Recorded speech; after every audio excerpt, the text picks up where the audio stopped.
Hey,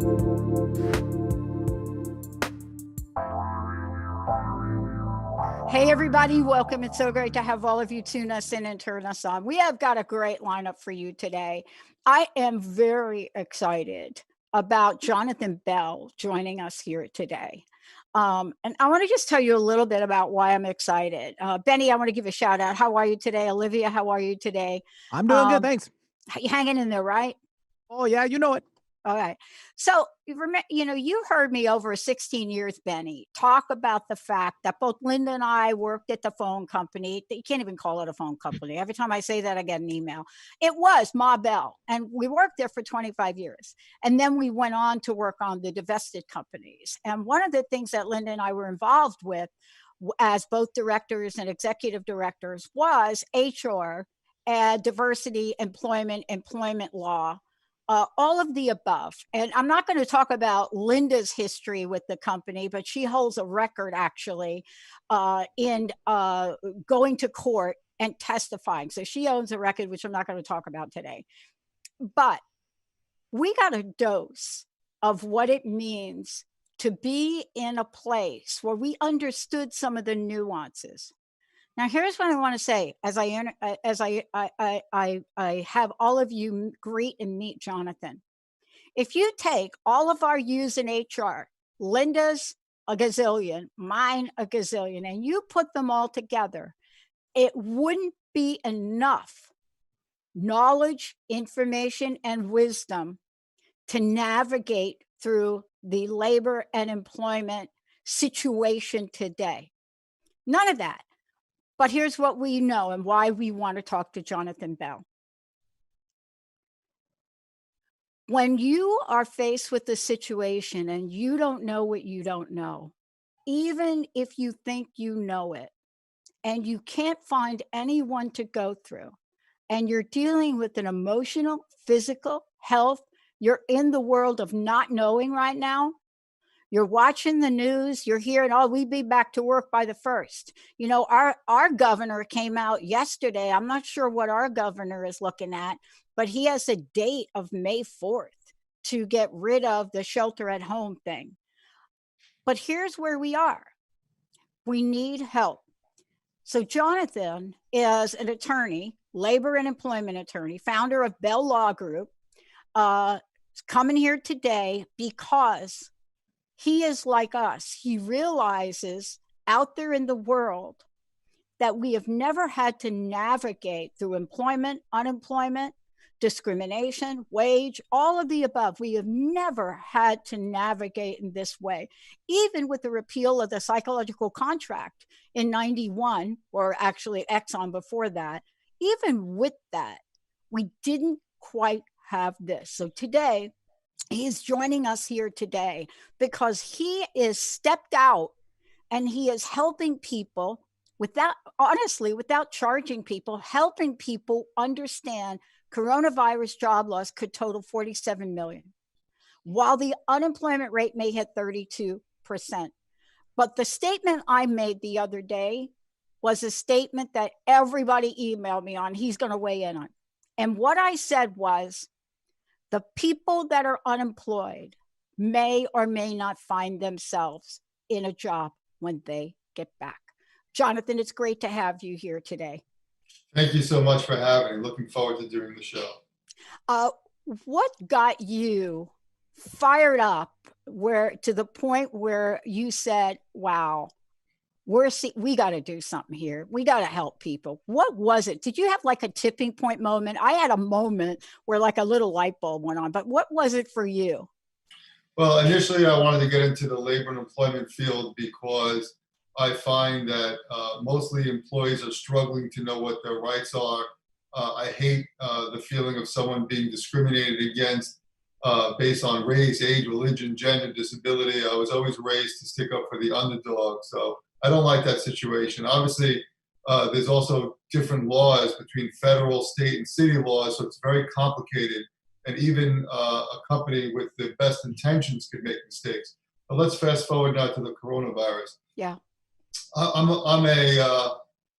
believe in goodness. I believe in being there for people in need, and I get angry when I see ads from lawyers or any other type to try to take advantage of a situation like this for profit.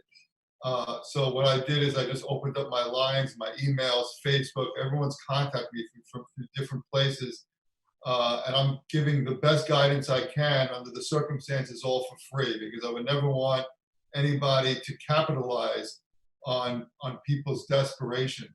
And I find that some attorneys are even offering services that people don't really need. For example, these big, PPP loans, which I've been giving a lot of guidance on. You don't need to pay for an attorney to give you advice on that. It really should be between, your company, the accountant, and the lender. And attorneys are salivating at the mouth. It just makes me very upset. To me, it's all about gratitude and giving back. And I know that one day, when it comes time to it, people will remember me as the honest guy and reach out to me in the future for something that we can do for them. You're absolutely right. And you're talking to somebody that did exactly what you just pointed out, because I started to get involved in this and try to find out everything I could for my folks that work for me. I was unsure about the direction. I was unsure about their rights for unemployment. I was unsure.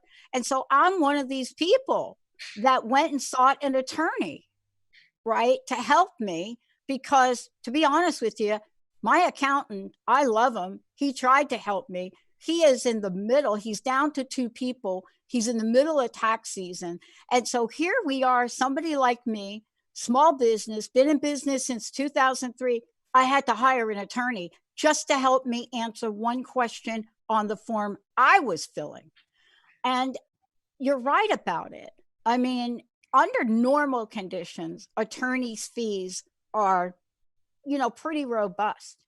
But in these scenarios, to hear what you're doing, it's so important, because people are struggling emotionally with this, right?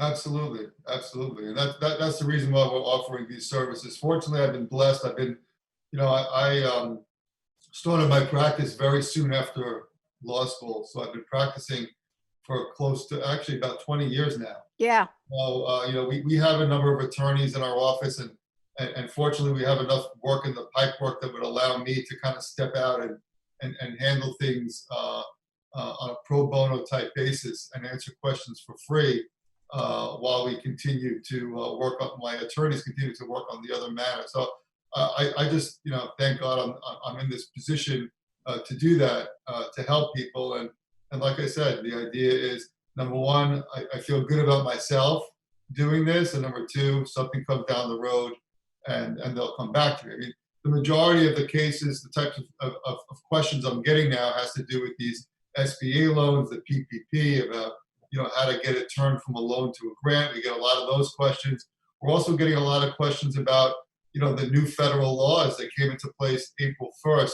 That has to do with extended FMLA, having people paid while they're home watching their child because the school is closed, or federal paid sick leave, where someone could get paid 80 hours for either if they're sick themselves or they're watching somebody who's sick, or watching their kid. So there's a lot of laws that have been coming out that have changed the game in a sense, and I'm trying to educate not only the employees but the employers. We do get questions on unemployment, but to be quite honest with you, a lot of attorneys, they don't practice unemployment because it's really meant to be a pro se system. So I try to help people as much as they can, kind of an overview of all the different federal laws that have changed, like the extra $600 a week that the federal government is going to give you on top of any other employment claim, as far as eligibility, the gig workers, 1099, self-employed, how they could actually apply for unemployment. And then, some nuances as far as them getting loans from there, and does unemployment have to stop? The only people that I can't help that I try to is the fact that people ask me about filling out the unemployment full forms, of the practicality. That's not something that we've done before. I'm trying to delve into it and give them advice where I can. But anyone who says, should I apply, before they even go to the facts, I'm like, yes, apply. Thank you. Thank you. Thank you. Thank you for saying this. Good. As a business owner, and I don't talk about my business on my show, but I've started to talk about it because I need people to know this. I need folks to know, that in everything you've said and the complex nature of it, it's so difficult. But the other thing that I want to talk with you about, because you're in the middle of it, and I want to hear what, without giving us any information, the greatest frustration that I'm hearing from our listeners and from my colleagues and even from myself is, I was one of the early people that went on, and we're considered an essential business. And I was one of the first people that went on and said, wait a minute, there are things we're going to have to adjust here. And I went and I applied for loans. And at that point in time, my bank wasn't doing them. And then all of a sudden, my bank started to do the PPP loans. But up until that point, I literally had to hire an attorney to figure it out. But the attorney I hired couldn't figure it out. So I'm one of these people that probably filled out the forms 5 times. But I got to the point here, Jonathan, where I did fill it out through my bank's portal. And I don't think I'm alone with this. Filled out the first form, went back into the portal, new form, filled out the new form, saying exactly what I said on the old form, went back into the portal, filled out another form, which was an addendum, which was the same thing I filled out before. And I can't get anyone to give me a sense of when anybody's going to see any of this money. Are you getting any sense of how the process works? What can you share for us on that for people today? Your exact summary is the type of call that I'm getting over and over. Okay. It is very common. So there's a couple things that I've noticed. Okay, number one, I discovered that that people who filed through smaller banks seem to have gotten their applications in earlier. Some of them on Friday. Yeah. And now approval letters. I have one person that I know of that says the funds should be deposited by Wednesday. That's the first time I've heard of it. Wow. The problem is big banks like Chase, where I've banked, and Citibank, where I've heard other people, they weren't ready on Friday. Okay, so just to appease the people, they put up some type of email submission that really did nothing but just give them a little bit more time to get them prepared. Then they told you the paper submission, then they told you the portal. And I think they're just dealing with so many of them that they don't have the staffing to deal with the volume. Now, I imagine that I'm submitted. I imagine that all the other people who did it through Citibank and Chase are submitted. I understand that over half the funds, because there was 350 billion put into this pot, over half the funds are already spoken for. But just to give you and your listeners some practical advice about these funds. So as you know, as you probably know, to turn these funds from a loan into a grant, you have to spend it within 8 weeks, and 75% of it has to be on payroll, and 25% could be rent and utilities. Okay? Well, that's easy for us. Yeah, that's easy. That's easy, except for the fact that, like a company like mine, I have payroll that runs every 2 weeks. Right. If I Oh. get payroll on a Friday and then I get the loan on a Monday, Oh. it might be difficult. So the banks, they're not telling you this, they're not telling people this, but the banks technically could get your approval, they could secure the funds, and they could hold on to the funds for 10 days. They're not telling you this. So what's going to happen is, because of the volume, they're not telling you this, they're going to deposit it into your account and start. But if you have a relationship with someone, what I'm telling people to do is tell them, listen, you don't want the funds as soon as they come in. You want to look at those 10 days and pick the day that works for you. Because if I can get it, or other people can get it, the Wednesday or Thursday before Friday payroll, that's just going to make your life easier, because nobody wants, even though the loans are good terms, it's 2 years at 1%, you don't want to have to carry a loan that could otherwise be converted to a grant. I mean, that's the whole point of this. So I think that's solid advice that people, that's not really out there in the media, that people should think about once they get the loan. Yeah. I want to ask you this question. Benny, I'm going to skip the break. This is a question that came in from one of our listeners in preparation for today. So I've got a bunch of questions from our people. And I'm sorry if I'm going to read on the screen here, which is a little unusual. Hey, Dr. Pat, can't wait for John. They must know you. I can't wait for John to come on the show. I am a small business owner, and my folks have decided to keep working, even though I've already told them, file for unemployment. I'm not going to be able to pay you. But the question that comes in that nobody at my bank, they say their bank, I won't say it, that nobody at my bank will tell me is I want to pay them retroactively because, okay, this is an abbreviation, bear with me, because I filed for this way back. I let everybody know way back. When I get my funds, can I back pay people? That's a great question. I think it's a great question. It's one I've been asked about 20 times in the past. I keep on looking for guidance on that. The problem is that, like, for example, when these loans were coming out on Friday, the federal government issued guidance on Thursday night, right? So they wait last minute. There has been nothing answering that question directly. I can tell you that they've reserved their time to answer, to initiate other regulations involving the forgiveness. So with that question, it's going to go more to forgiveness. For example, what I mean by that is, let's say you get the money and then you take it, you pay yourself, and you do it for retroactively. My suspicion is they're going to tell you, you're allowed to use it for that purpose, but it's going to be a loan. We're not going to convert it to a grant.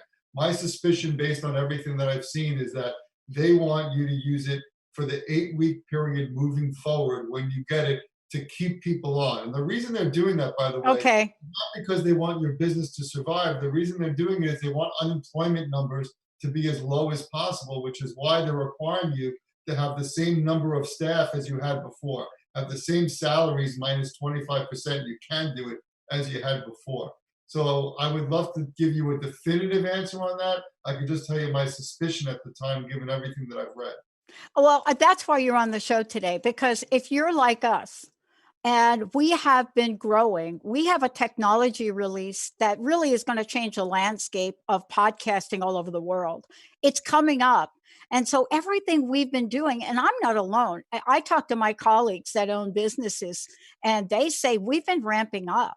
We've been doing this. We've been doing this to grow. We've overhauled our technology. When we bought, one friend of mine said, we went out and bought graphic machines so everybody could automate everything.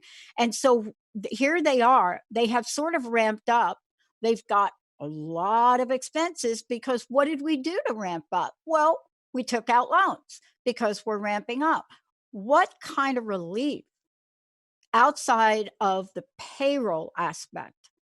What kind of relief is for people that need to borrow money outside of payroll, right? Because we have a lot of stuff we pay for. Is there relief? I got to tell you, I filed like 4 different loan things. My bank rejected me for every one of them. And they said, you're going to have to file through the small bit. I'm telling you, I filled out more forms, Jonathan. I figure 1 or 2 of them's got a hit, but I'm not sure. What is the proper way for a business to say, yeah, payroll, I want to keep my people. But outside of payroll, I got to pay for this. I got to pay for that. I got a computer server that's $1,000 a month. What is available there? So the only 2 loans I'm aware of is this PPP loan, and then there's something called the EIDL, the Economic Injury Disaster. Yeah, I applied for that.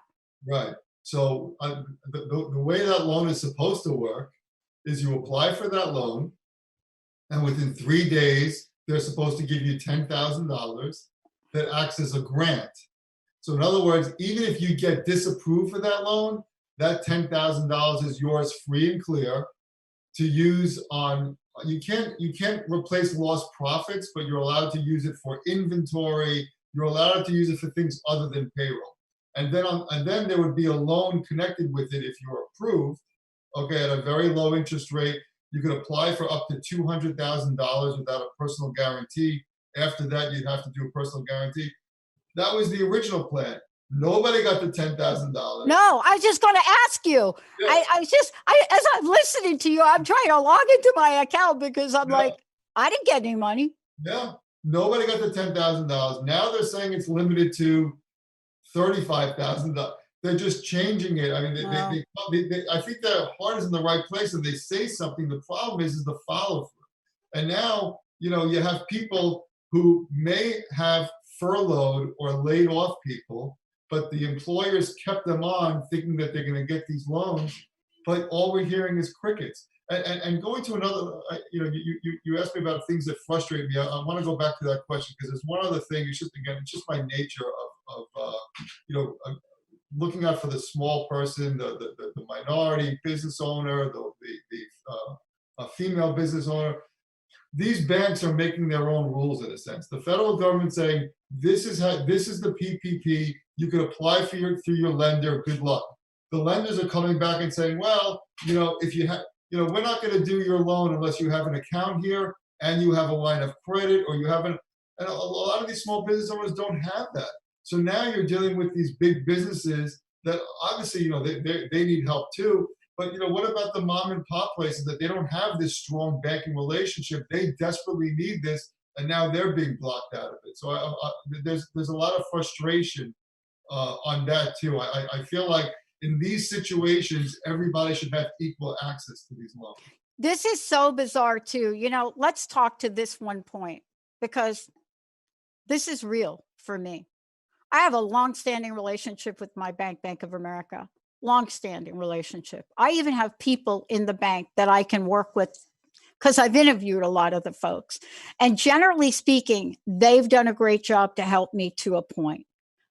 But I'm the person that you just talked about. First of all, my account was classified wrong. So about a year ago, 18 months ago, we reclassified it. But instead of moving it on their records from sole proprietor to S corporation, the credit card that I took out was as an S corp, which is in my personal account. And it never got brought over to the business account. So I am one of these people. I have been with my bank since 1994. I have been a corporation since 2003. And you're absolutely right. I don't have any outstanding credit or loans or mortgages or anything with the bank. And it immediately disqualified me because my business, although I do have business loans, I have other things out there that I've paid off. I don't have one currently. So it's almost like they're penalizing people with good credit. Does that even make sense to you, what I just said? Yeah, it does, and that's again one of my big frustrations. What if the federal government didn't require you to have that to get these loans, why are the banks taking upon themselves to do that? Now, you know, they argue, listen, this is still a loan. We're trying to get it out as quickly as possible. So if you have an account and you already have a loan, that means we already vetted you, so we know what your credit worthiness and your I ability. got it. So that's their justification, but it's really unfair to a lot of people, and that's really what the Democrats have been arguing, and I believe it's one of the reasons why they're holding up that other $250 billion that they want to put towards it, because they feel like this is being done in a very discriminatory way. Maybe not intentional, but you don't have to be intentional to be discriminatory. If some people are having access and other people are not, for a reason that's not related to the federal government, then you need to make a change. My understanding is PayPal and certain websites will start accepting these applications, which Yes. will make it more open to other people. So that's a great idea, but let's see if it happens, and let's make sure this money isn't all spent. Because if the money's all spent, then what are we doing? Well, I'm gonna put this out there, and then we're gonna go to break. So this morning, I got notified from an online media source because I'm Associated Press. So I got a what do you call it? I got a update. So here's the update from yesterday, which says that I have to apply again. And when we come back, I'd like you to talk about it. So the update says that SBA disaster loan assistance application, an update they call it. If you're a small business owner in the US, it is probably safe bet that you and your customers have been impacted, right?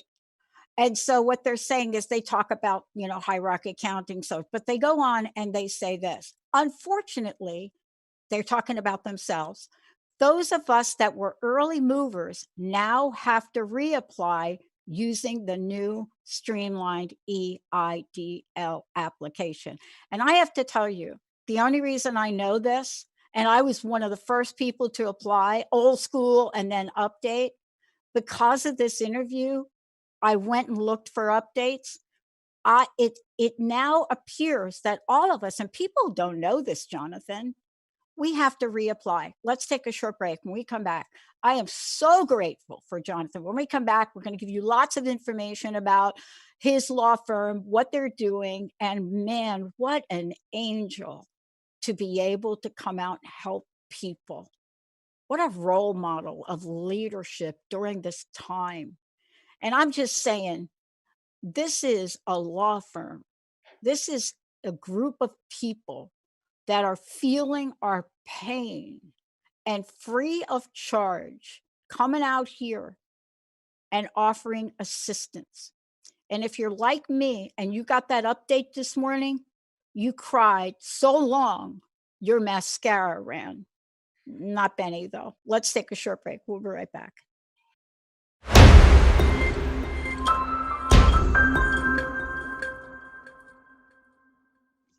Are you waiting for the weekend already, Benny? It's like Tuesday. How did you guess? Oh my God, it's like Tuesday. Don't you usually hit us up with that like on Wednesday or I'm Thursday? optimistically thinking. Okay, so you're on top of the weather, aren't you? So you know how long this beautiful, you know what, how beautiful It'll be around for weather a is couple gonna. more. All right. Benny Mathers, Benny and I, Jonathan, Benny and I have been together for 16 years. Olivia is doing our Facebook Live production. I have a great team of people I work with. And these are people that we don't want to go away. Sure. So we don't want these folks that we've trained, we've worked with, they've worked hard. They keep an entire multiple channel network running. We had to have a conversation with them. Yeah. It was the hardest conversation. Before I get to that, and before you answer the question on the scenario that I gave you, I want people to know, how do they get a hold of you? You can call my number, a very easy number to remember, 855 John Bell. That's JONBELL. That's my name. My website, bellLG.com. So 3 L's, BellLG as in Bell Law Group. The best thing for your listeners to do, if they like this free advice, either they have small business or they're interested in learning about unemployment, go to my Facebook or LinkedIn. Facebook is at Bell Law Group. I'm constantly doing videos at least once every other day, going through the constant changes of the law. The crazy thing is, from the beginning when I started doing this until now, it's amazing how many things have changed. So if you are going to look at it, start with the most recent videos and work your way back, because things have changed since we first started reporting on this stuff. Okay. And Olivia, would you do, Olivia, as I mentioned, is one of our other producers. Would you do 2 things after this show? Chat with Jessica about setting Jonathan up for a podcast on our network. And also, please go over to his Facebook page and post this video when we're done in this show. You got it. I like this production real time. Yeah. Thank you, Olivia. Thank you, Benny. Jonathan, look, I read a scenario that came out yesterday telling all of us like that we're one of the first to get online. And like I really did. I hired an attorney to help me fill out the form like 5 weeks ago or something.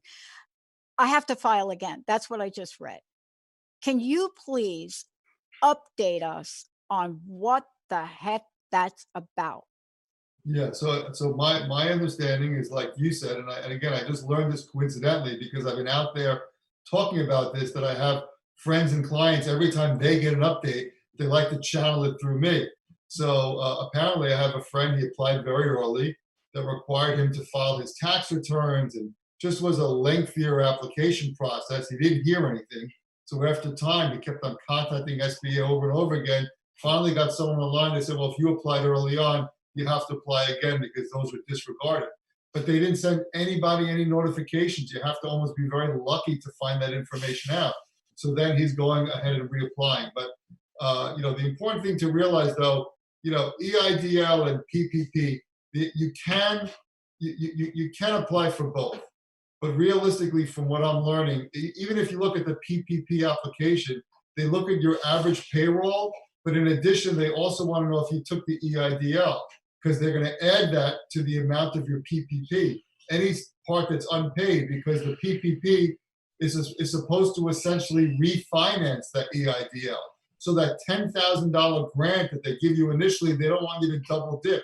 So when you have your PPP and now you apply to turn it into a grant, they're going to automatically take whatever number is going to be a grant, subtract 10,000, and leave that as a loan because, as far as they're concerned, you already got a $10,000 loan. So I'm recommending, maybe people should think about one or the other. If you have a payroll, maybe stick with the PPP. If you don't, look into the EIDL.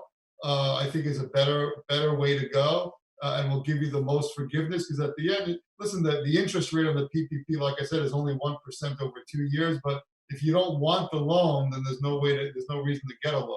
We really want the grants is what we want. Yeah, absolutely. I mean, the real life scenario, and I don't know if I'm allowed to do this. I was going to take a screenshot of this, but probably that's illegal. But I referenced the interlink to get my loan.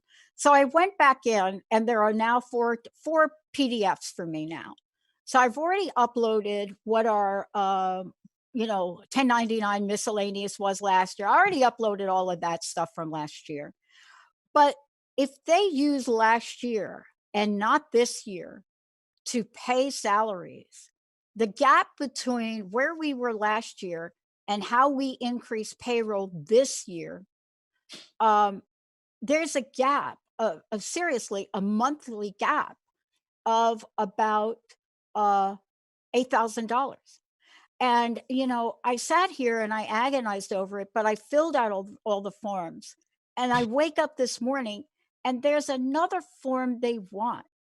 They want this after I had the loan template, the application addendum, the payroll production download and instructions. There's a new form called a required document reference sheet. Now, I opened it up. I don't understand it. I want to ask you this question, getting out of my scenario.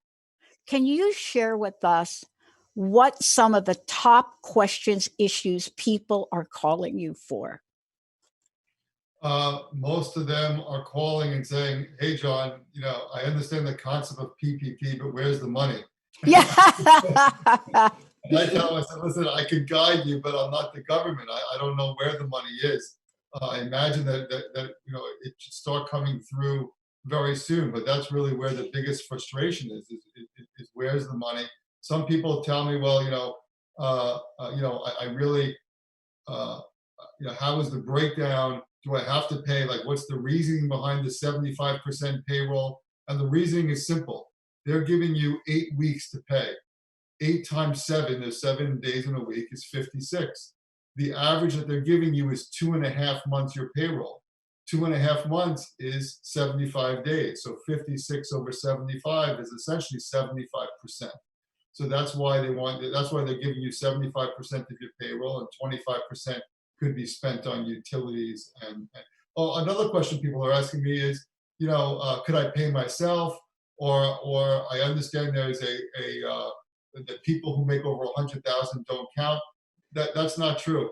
If you have someone who makes over 100,000, you get credit up to 100,000. Wow. Okay? So if you have an employee, you should factor that into your payroll that they make $100,000. Okay. Other questions we get asked, most of it again is surrounding the PPP. That's the biggest issue.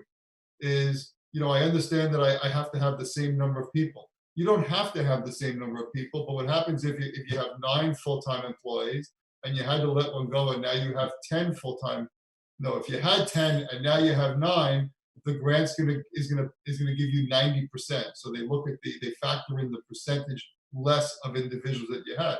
So if you had 10 and now you have 5, the grant is going to be only 50%. They also ask about the payroll. Do I have to keep the payroll exactly the same? The answer is, for people who make less than 100,000, you could reduce their salary up to 25%. If you reduce it more, you're still going to get a grant, but it's going to be a pro rata share. For the people who make over 100,000, if you have someone making 150,000, you can reduce that person to 100,000. It won't affect the grant because it doesn't include people who make over the 100,000 threshold. So those Well, that's not clear.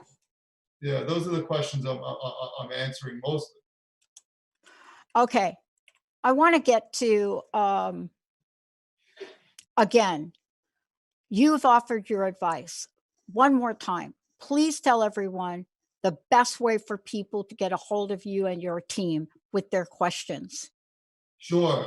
855 John Bell, JONBELL, is a good way to reach us. Because we're offsite, unfortunately, you're going to get a service. The service will then email us your information. We'll get back to you. You can always email me directly, jb@bellg.com. Or again, I'm all over social media, Facebook, LinkedIn, Instagram. People have been finding ways. That's the greatest thing about social media. They hear my name, they have a question, they like what I have to say, and almost every interview I do, I'm usually answering 5, 6, 7, or more questions after. So, in this stage of where we are, I want you to use your experience, your knowledge, because you are right there on top of this. People have asked me since we started to do shows about this. Here's what they ask me, and I don't know how to answer it. But they asked the question, Pat, look, we filed for this, we filed for that, and now we're getting like a bunch of emails from different agencies that want to give me an advances on what's it called? Advances on my revenue. Now, these companies generally can give you advances. It's simple. Show us the past 3 months of your gross revenue, blah, blah, blah, run a credit report, and they can usually deliver money in days. Now, caveat, the rate for those kinds of bridge loans or whatever you want to call them, the rate is through the roof. But when you need the money and you're not getting it, people will go to whatever measure they can. And this has been, for me, the questions that I get. I don't know how to help people with that, where they say, I've got to have the money to continue. We can't shut our doors down here. We just can't. We're not that kind of business. And they're like, I could apply for this loan. I'm not hearing from this. I'm not hearing from PPP. My bank won't call me back anymore. They even say they're not going to call you back.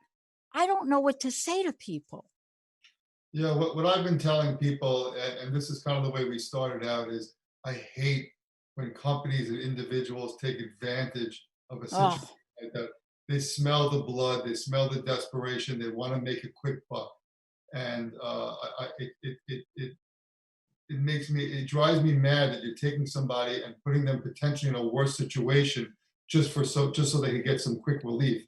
Although I do understand the stresses that people are going through. So what I tell people is just don't do it. Just hang on. A little bit of the blame is to the federal government. They have to realize that these people in this situation, they got to get these things out. They got to get the loans. What I've been telling people is, you know, contact your landlord. Everybody understands what's going on because they're going to get relief. They probably already contacted their mortgage company. The mortgage companies are giving you 60 or 90 days deferment. So, and the landlord's not going to tell you unless you ask. So you're going to be paying rent. The landlord doesn't have to pay right away because they don't know who's going to pay. So work out with your landlord. Call your whoever finances your car. They're working with people. Call the people.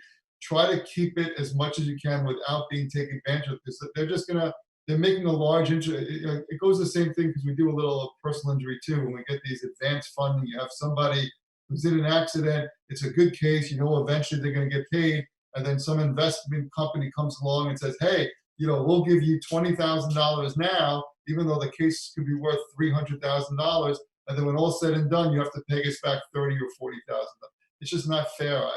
It's not the way that I do business. And if someone's desperate enough and they need it, I guess there's a service there. But it's going to be one of those one and done. It's going to leave a bad taste in that person's mouth. I would never want to go to sleep at night thinking that I took advantage of someone's situation or someone in the future having any ill will towards me. You want to do the right thing. Why don't you make like a very modest interest rate? Why don't you be there for the people? Do something valuable with your life and your time, that it's not just all about money. It's about helping out humanity. Right. Look, let me ask you this question. I'm not going to ask you, Jonathan Bell, everybody. I'm not going to ask you to be a mind reader, but you are more up to date than most people are. And so yesterday in my state, the state of Washington, I'm from New York, grew up on the East Coast, so I get to watch Como every day. I could But tell. That's why I like it so much. I could tell. I just go back there, like I'm like seriously talking about meatballs in the middle of this. But I found out more information from him, albeit it's New York. It's not Washington State. But yesterday, our governor, who I've since tried to get a hold of their team, our state senate, I actually have a friend who is one of our state senators.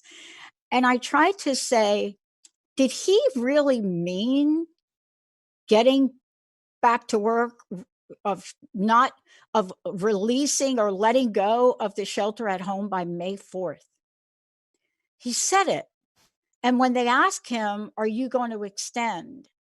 He didn't have a good answer. And I'm sitting here and I'm thinking, people think when the switch gets flipped, everything's going to go back to normal.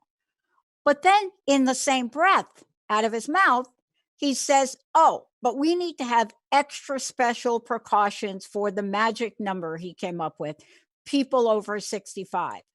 So that means every senior center, every place like that, none of them are going to open.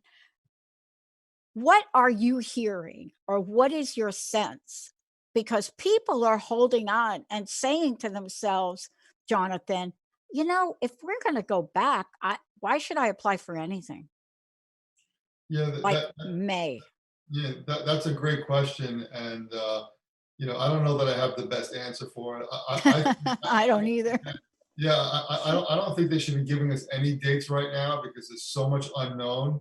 The way that someone has described this, which I believe it's almost like a fire. It's like it starts here and then it spreads.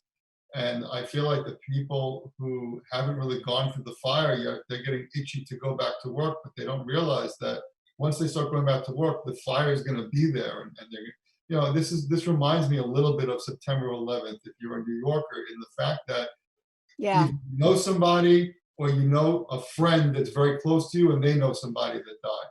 And that's what's happening here in New York City, Long Island, constantly connections, whether it be close friends or through Facebook or either their parents or I had a client today. Yesterday she had a funeral of her father and her brother in one day, and only 10 people were allowed there. So I think giving any dates right now is crazy. Although I do believe we have to start our economy again, but the economy could be fixed, and government's trying to help. They have to get these stimulus packages through, whether it be the unemployment with the extra $600 a week or these PPP loans. Maybe they feel like they have to give a date to give people some hope, and when that date comes, they'll extend it. I don't know what they're going to do, but I think I unfortunately, even though we've been stuck in our homes for a while, I think it's too early to give a date because it's mostly politicians giving date. It's not the doctors who are heavily involved. And listen, my heart bleeds for that front line. Like you could see the stress, the issues with their face and the mask causing these cuts on their face and bruises, and now they're getting sick. Some of them are dying. It's like it's easy to close your eyes and stay in your room and say, I don't see where the problem is. If you don't think outside of yourself and look at the news and look at the other people and realize how they're suffering. These frontline people are suffering and risking their lives for us. And I think it's so naive to just turn around and say, well, we got to get this economy going. Let's start May 4th. It's crazy. Yeah. I mean, couple things I want to go back with. For those of you just tuning in, Jonathan Bell is joining me here today. I want to make sure all of you have a way to find out more about Jonathan. You certainly could go to his website, but also you should go to Facebook. And when you go to Facebook, it's Bell Law Group. And if you get there, you're going to find a lot of information, start to look at what Jonathan is doing, lots of information coming out over there. Jonathan, what is your website and phone number? Let's make sure we give that again. The time goes so quickly. Sure, 855 John Bell, JONBELL. Like I said, it's an answering service right now because we're working from home, but we'll get back to you. Or the website is belllg.com. So 3 L's, BellLG as in law group. Okay, thank you for that. In the last couple minutes we have left, I want to kind of recap for you. I like to call them the dirty dozen of things that people should literally go through, think about, and possibly rethink. So let's just recap. For those people that are thinking unemployment, do I take it, don't take it, especially people, 1099 gig people, especially people that are getting the rejection, right? Because the system's not working. What do we say to them about filing? A lot of people just don't want to file. They're afraid if I file for unemployment, I'm not going to get my job back. Right. So the answer is file. Persistence and patience because it's so backed up. I mean, the unemployment percentage right now is really misinformation considering so many people are trying to file and can't get through. Supposedly Google's doing their part in simplifying the process, but file because the truth is once these loans come in, you're probably going to be rehired anyway because they need that to justify getting these loans turned into grants. So a lot of employers, instead of firing people, are furloughing people, so they still have that employee-employer relationship saying, hey, listen, there's no work for you to do right now, we can't pay you, but go on unemployment. As soon as we get this loan, we're going to bring you back. But definitely file. There's no reason not to, especially now with the government, federal government contributing some extra money. It'll make your life easier. I mean, everyone's going to be suffering a little bit, but if you can alleviate some of that suffering, you should do it. Oh, exactly. And so the other thing I want to ask you is for all of our small business owners, and this is, this is really navigating through tsunami waters in some respect. And people, at least the folks and listeners that I've been hearing from, a lot of them have given up. You know, a lot of them have said, oh my gosh, I just can't fill this out again. Am I going to get in trouble? So here's the thing I hear. Am I going to get in trouble if I keep filling out these loan forms because I'm not hearing from anybody? Yeah, so I don't think that you're going to get in trouble. You are only supposed to apply once because it's a one-time loan.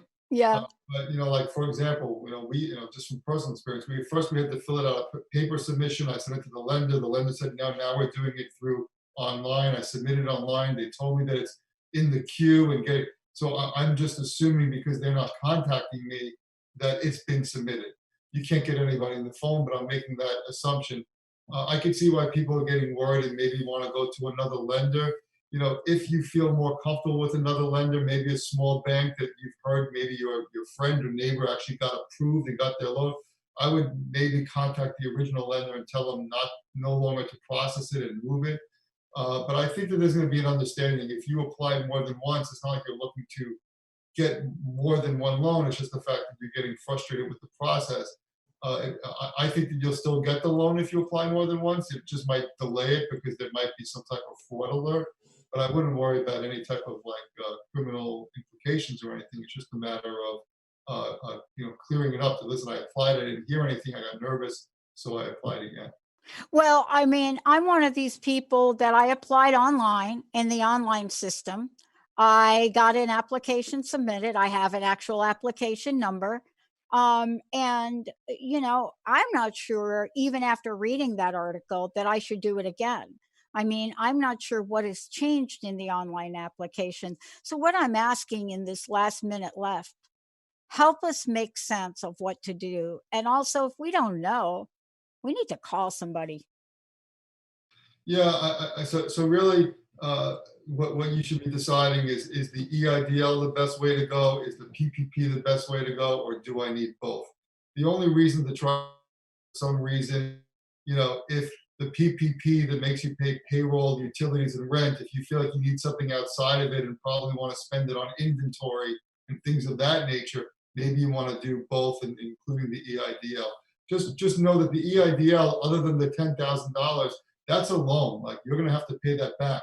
The PPP, which is one that was attractive to me for my business, is the fact that it could, the idea is to get it turned into 100% into a grant, or as close to 100% as possible, and not have to pay it back. You don't even have to include it in your income tax, and it'll help you pay the next 2 months of expenses through your payroll. And so that would really be a nice help to keep everybody afloat and make sure that you can keep your staff on. I love it. Jonathan, thank you so much. You're going to be hearing from one of our staff members about getting some information so we could set you up with your own podcast and get you going. We'll explain all of that to you and your team. We're going to make it very easy for you, and including giving you a widget to put up on your website. See, it's so easy. There's nothing for you to really do. I really appreciate the interview. It was really nice meeting you, and I can tell you won a great show. Thank you. And I got to tell you, you're helping a lot of people. And if nothing else, at least for me and probably my team, you have eliminated a lot of fear. And that is a blessing. Thank you, Jonathan. Thank you. Everybody, we're going to take a short break. We're not done yet. More to come. Please reach out to Jonathan. Please, everybody. And we're going to try to get that podcast up ASAP. Olivia to Jessica, let's make it happen. Let's take a short break. We'll be right back.